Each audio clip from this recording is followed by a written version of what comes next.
Ever hear the tragedy of Darth Vader's wife? No, I thought not.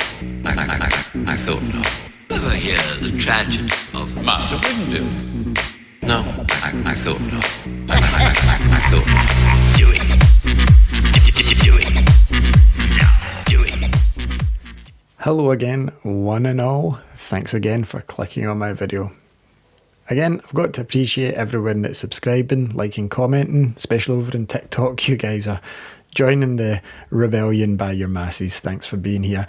So yeah, the credits have rolled on episode 3. This is my spoiler-free review.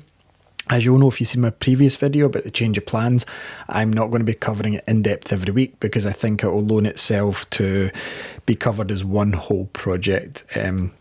When it comes to Andor, we might do it weekly, but I can't see much filler here.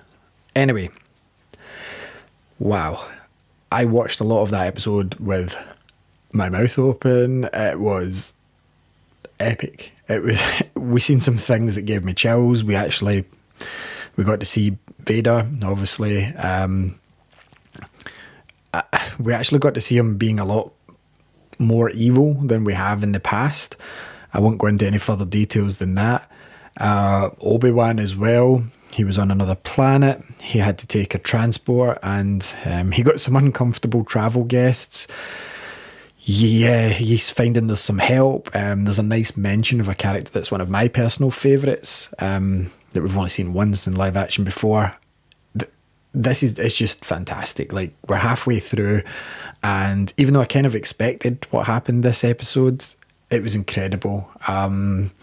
Again, I'm not going to mention any characters in case no one's seen anything, but yeah, absolutely incredible episode.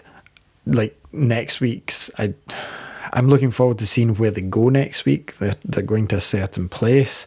Another character that I'm not mentioning in case anybody's at this point and haven't watched the first two is at the end a fate that looks likely it isn't going to be great. It's going to complicate things even more.